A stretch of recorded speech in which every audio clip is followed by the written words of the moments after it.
mean, we in the building though. We're not even gonna waste any time. Mblee. Yeah, man. Yo, we got performance of the day from last week in a building. Yo, What's up, man? CCC, Gustavo Ceasar in the building.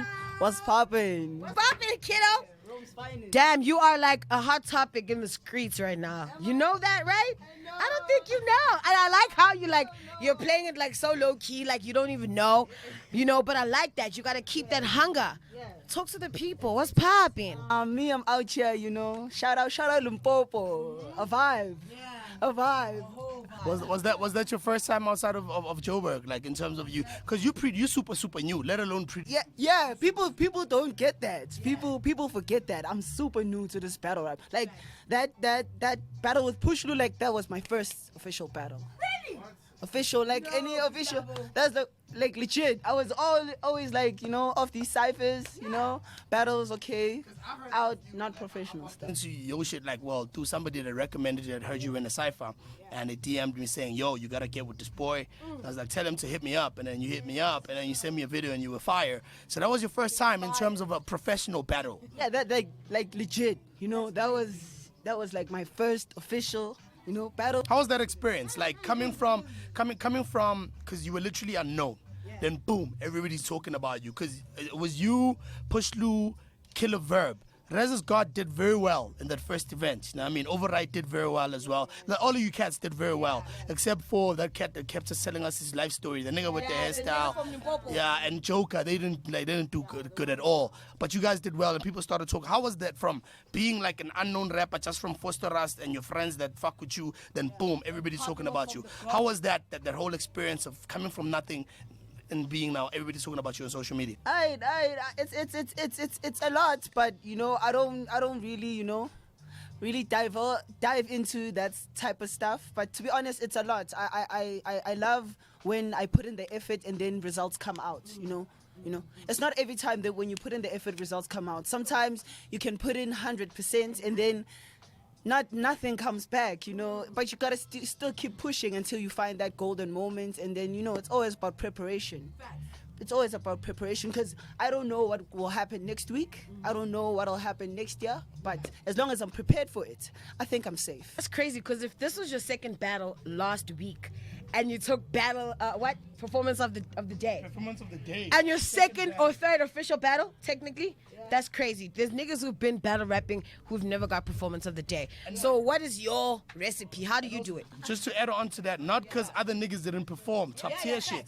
Like other niggas performed very well, but you were still able to surpass that according to the hip hop 4-on-1 opinion, of course. And people might have different opinions outside, but we feel as the collective, as the brand, we feel that you took that. How does it, according to you, to that vision that you said? Yeah, and why do you think you took it? Because a lot of niggas were dope on the night, but why do you think you took it? I think personally, I think I focus on me more, other than what other people say. Other rappers, they focus on themselves, but at some point there's gonna be that element of, okay, if I say this line, how will people react to it? Sometimes they don't trust their shit.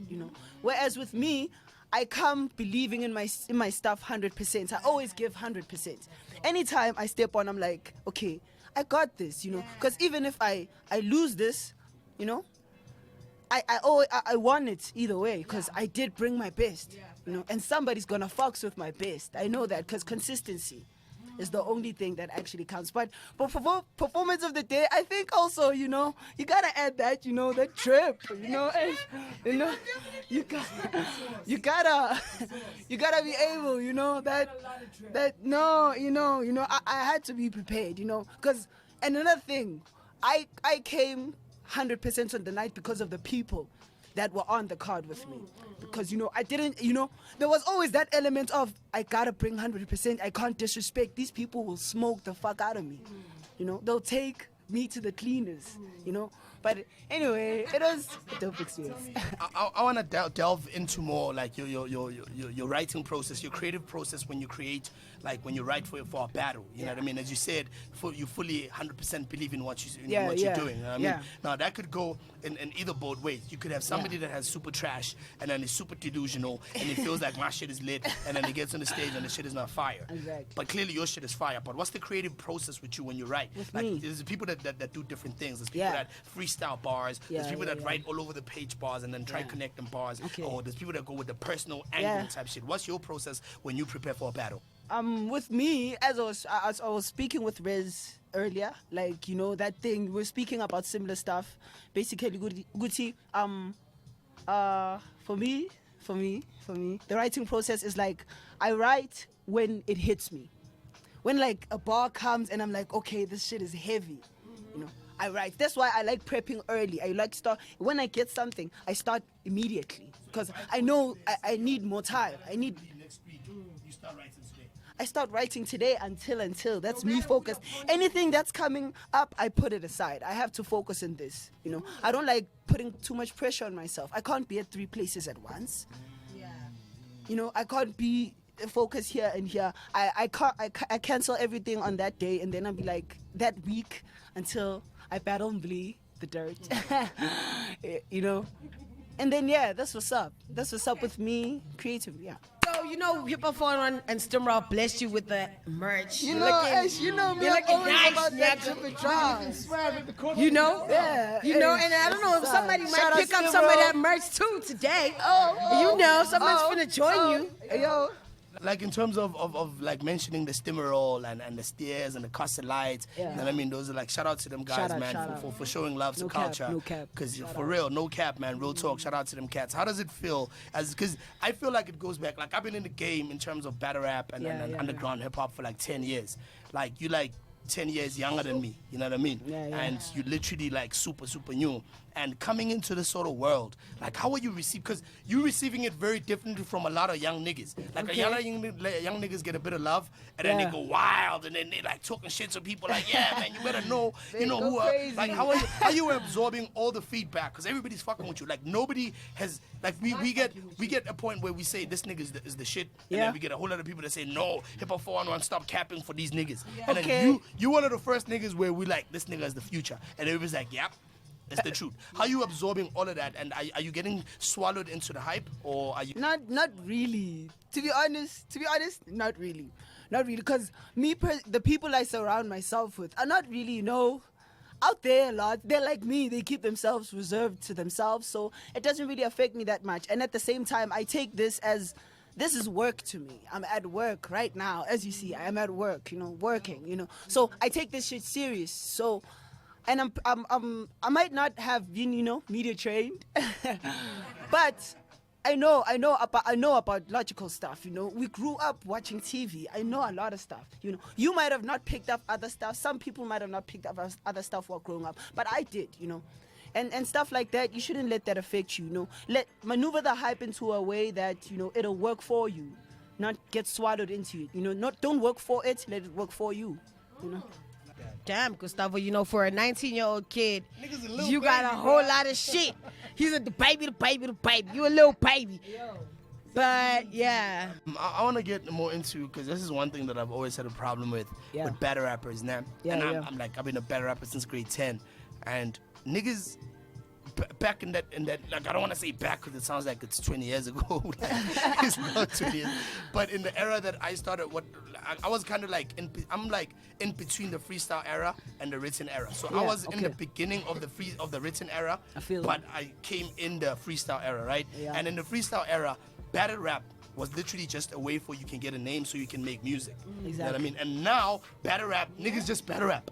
Like, that's it. And niggas just battle. I know in America it's big. Niggas get paid $100,000 in dollars for a battle. Loaded Lux, Murder Move, Disaster, Averb, all of them niggas. So now it's at a point where niggas is just trying to battle rap only. Now, as a person that battle raps and wants to make music, how are you going to be able to do the transition from not having the stigma of a battle rapper, you got to spit bars, to being a musician and an artist that is wholesome? How do I balance that? What's your take? Like, how are you visioning that? Because that's a challenge. You might look at it like it ain't shit, but that's a challenge, transforming from or evolving from a battle rapper, which is literally just, your mother's a bitch, you are whack as fuck, to I'm gonna make music for more of a broader like audience. To be honest, you might say it's a challenge, but I honestly see it as an opportunity. You know, I see it as an opportunity because as you said, the transition, because people will obviously expect bars from Gustavo Ceasar. Hence, even when I'm within the battle rap scene, there's always an element of artistry in my stuff. I just add on to what you were saying is that, like, you know hip hop from a wider spectrum than he does. All he knows is what's happening right now, which is what I listen to. But at the same time, he can go on the internet and watch battle rap and understand that art form. So when he creates his art form, it becomes something that old school battle rappers don't know. Because for him, he can do the Dougie in the battle rap. It's a different style, yeah. You know, I appreciate the bars, you know, I appreciate pen game, you know, is important for me personally. Pen game is important, you know. You gotta appreciate the art. You can't say hip hop is a weekend thing. No, it's an everyday thing, you know. It's an everyday thing. When you say appreciate the pen game, do you mean everything that you have to take out as an artist has to have, I know layers, yes, but it has to be deep. Is that what? Because I feel like a lot of people, when they say pen game, if I'm wrong, you can correct me if I'm wrong. But when people start saying pen game, they like, you gotta be deep. You gotta write. I don't think that.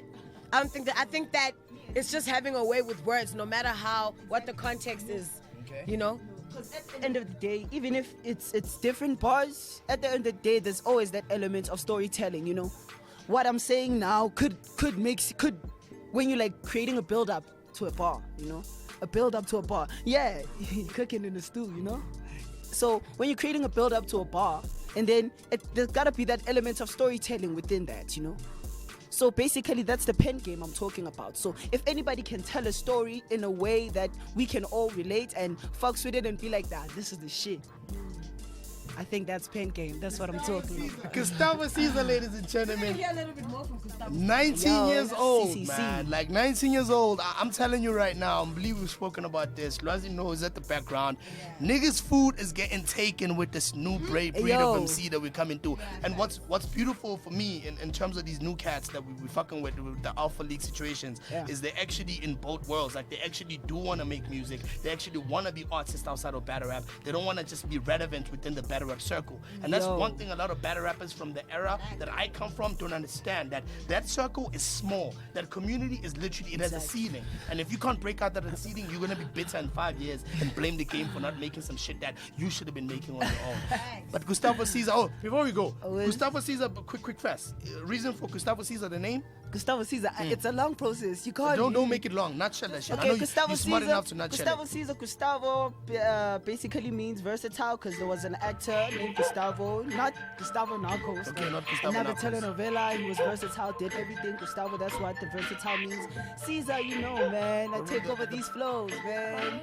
You know, I kill these pirates. You know, they're trying to steal the treasure. I'm coming. Hey, I told you straight.